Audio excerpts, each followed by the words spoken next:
Hi, I'm Sam Macdonald, Deputy Head of Investment News on Money Marketing and FundWeb. I'm here at the Platforum's 8th annual conference, and with me I have Legal & General's Mike Berry. Mike, nice to see you. Morning Sam, good to see you. I'd like to start with a bit of a question about due diligence. Do you think the regulator is right in focusing so heavily on due diligence when it comes to platforms and advisors? I do.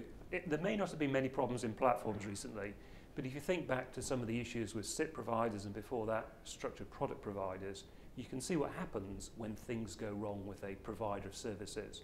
The advisors depend upon them, their customers are dependent upon them.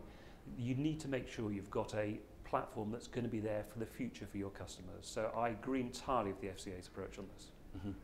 How do you think you strike the right balance between ensuring there's cost efficiency for advisors whilst also making sure that clients are paying the appropriate platform fee? I think it's about deciding what type of market that you're targeting. There are customers who are very price conscious and markets are very price conscious, others who want a different degree of service. So I think when it comes to what's good for the advisor, often it's about providing services to them because they want to give a more sophisticated service to their customers. So it is about targeting that particular type of market and what's right for the customers. From co-funds, we have tried to be very competitive on price, and we've tried to offer a good range of services. We haven't tried to offer every service you could offer though. If we did, we'd have much higher charges. So that's the way we try to look at it. Look at the main core of our target customer base and give them what they want. Mm-hmm. Yeah.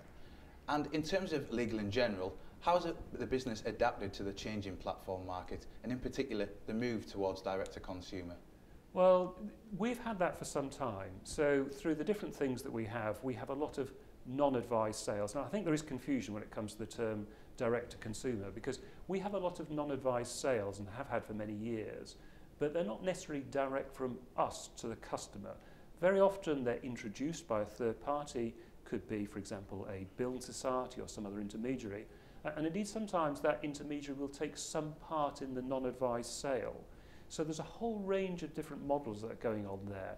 Certainly the non-advised side has been expanding very, very rapidly, and we've been building services with our intermediaries, with our partners, to allow them to make the most of that. So I see that as being the main focus, these non-advised sales where we're working with partners to provide them. And does that dilute down into the co-funds proposition as well? I don't think so. I think that the co-funds proposition is largely around supporting intermediaries, working with partners, etc. So that's the main part of it. I mean, it is true that there are parts of the co-funds functionality, utility, which are useful elsewhere in Legal & General, and some of it could be around dealing under the Legal & General brand direct with our existing customers, for example. But we bought co-funds because it's very good on dealing with intermediaries. If we wanted to buy a D2C platform, we'd have bought a D2C platform and not co-funds. And finally, what do you see as the biggest challenge to the platform market over the next 12 to 18 months? Well, I think if you think about what the challenge to the advisors is, for many advisors it still remains moving from trail commission towards explicit advice charges. And it's working with those advisors to move their customers. So I think that is still a difficult issue for a number of advisors.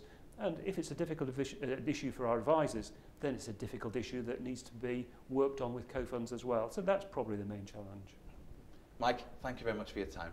Thanks, Sam.